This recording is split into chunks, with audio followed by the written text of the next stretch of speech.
Good afternoon everyone. Myself Saivik Pandit and today's my topic is diabetic mellitus of pathophysiology and diagnostic criteria. First is pathophysiology. आता pathophysiology म्हणजे काय असते? आता suppose एखाद्याला diabetic mellitus झालाय तर त्याच्या बॉडीमध्ये काय फिजियोलॉजिकल चेंजेस होणार आहेत ते आपल्याला त्याच्यात बघायचं आहे पॅथोफिजियोलॉजी मध्ये. मग फर्स्ट काय होणार पॅथोफिजियोलॉजी मध्ये बॉडीमध्ये चेंजेस काय होणार? इन्सुलिन सिक्रेशन जे आहे ते काय होणार बॉडीमध्ये डिक्रीज होणार इन्सुलिन सिक्रेशन. त्याच्यानंतर काय होणार ब्लड ग्लुकोज लेवल जे आहे ते डिक्रीज होणार बॉडीमध्ये. थर्ड काय होणार ब्लड ग्लुकोज लेवलचं ॲब्झॉर्प्शन आहे ॲब्झॉर्प्शन काय होणार डिक्रीज होणार बॉडीमध्ये.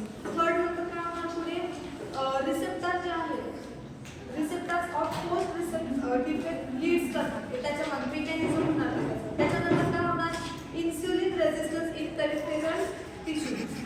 इन्सुलिनचं जे रेझिस्टन्स आहे ते काय होणार पेरिफेरल टिश्यू रेझिस्टन्स आणि त्याच्यामध्ये रेझिस्टन्स ब्रेक झाल्यानंतर त्या पर्सनमध्ये काय होणार म्हणजे पॅथोफिजियोलॉजिकली कंडिशन आतमध्ये बॉडीमध्ये होणार. त्याच्यानंतर त्या पर्सनला काय होणार डायबेटिक मेलाइटस झालं म्हणजे आपण म्हणू शकतो. मग त्याची डायबेटिक मेलाइटस आता त्याला झालाय मग ते आपल्याला कसं कळणार आपल्याला त्याच्यामध्ये टेस्ट करायला लागेल. मग त्याच्यात टेस्ट कोणत्या कोणत्या डायग्नोस्टिक क्रायटेरिया काय काय आपण ते बघणार. पहिले काय होणार फास्टिंग त्याच्यानंतर पोस्ट मील. फास्टिंग म्हणजे जेवणाच्या अगोदर आपण काय करणार टेस्ट करणार. त्याच्यानंतर सेकंड काय करणार पोस्ट मील जेवण झाल्याच्या नंतर आपण त्याच्यावर काय करणार टेस्ट करणार. थर्ड आहे रँडम ब्लड ग्लुकोज टेस्ट. त्याच्यानंतर फोर्थ आहे युरिन टेस्ट करणार आहे.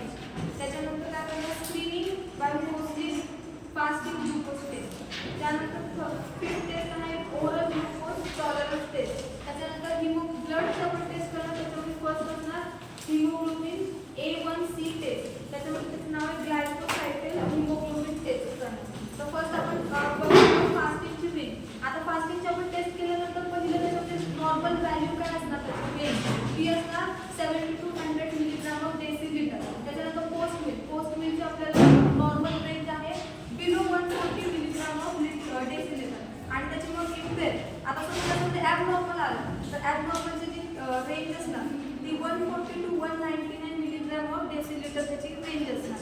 त्याच्यानंतर काय random blood glucose test. Random blood glucose टेस्टमध्ये त्याची रेंज येते नॉर्मली ॲबनॉर्मल पेशंटची रेंज येते 200 मिलीग्राम ऑफ डेसिलिटर. का कारण की त्याचं डायजेस्टिव्ह ट्रॅक GIT त्याचा ट्रॅक आहे तो ॲबनॉर्मल झालेला आहे पूर्ण आणि जो पेशंट आहे तो असिम्पटॅटिक झालेला आहे. त्याच्यानंतर फोर्थ टेस्ट जी आहे युरिन टेस्ट.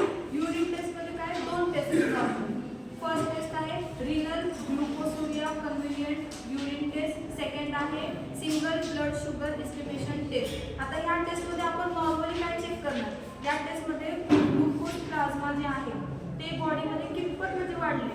जर एखाद्याच्या बॉडीमध्ये 126 मिलीग्राम पर डेसिलिटरपेक्षा जास्त जर ग्लुकोज प्लाझ्मा झाला तर त्याला काय डायबिटीज मेलाइटस होणार. The person who suffering from the diabetes mellitus their range is glucose plasma level range is about 126 milligram of decilitre.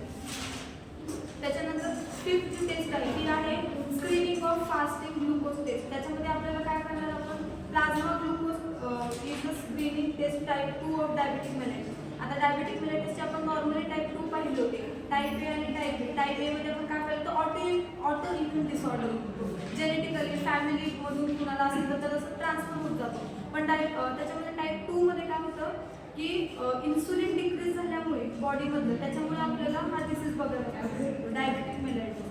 त्याच्यामध्ये काय करायचं असतं नॉर्मली जनरली 45 इयर्सच्या अबाउट सगळ्यांना नॉर्मली डायबिटीसचं प्रमाण आपल्याला खूप बघायला भेटतं. तर 45 इयर्सच्या पुढे दर 3 वर्षांनी आपल्याला काय करायचं डायबिटीसची टेस्ट करायची की बाबा डायबिटीस झालं नाही झालं कसे माणसाला. त्याच्यानंतर फिफ्थ टेस्ट जी आहे ओरल ग्लुकोज टॉलरन्स टेस्ट. त्याच्यामध्ये काय करायचं ह्याच्यामध्ये एक अशी बाउंड्री ठेवलेली आहे. मिनिमम किती रेंज असते डायबिटिक मेलाइटस आणि मॅक्झिमम किती रेंज होते. मिनिमम जी रेंज होते त्याच्यामध्ये 100 milligram of decilitre to maximum 400 milligram decilitre म्हणजे ही त्याची बाउंड्री आहे डायबिटिक मेलाइटसची. अगदीच कमी झालं शुगर आहे त्याचे एकदम कमी झाले तर 100 पर्यंत एकदम जास्त झाले तर 400 पर्यंत जाऊ शकते. त्याच्यानंतर अदर टेस्ट जे आहेत त्याच्यामध्ये काय आहे ग्लायकोसिलिक हिमोग्लोबिन टेस्ट. त्याच्यामध्ये त्याचं नाव त्याला अजून एक नाव आहे HbA1c हिमोग्लोबिन A1c टेस्ट. त्याच्यामध्ये काय करतात मायनर हिमोग्लोबिन कंपोनेंट जे आहेत ते नॉर्मल पर्सनमध्ये काय होतात कॉम्बिनेशन फॉर्म करतात. कसं combination non enzymatic combination form करतात. कशामुळे B globin chain haemoglobin combination form करतात. त्याच्यात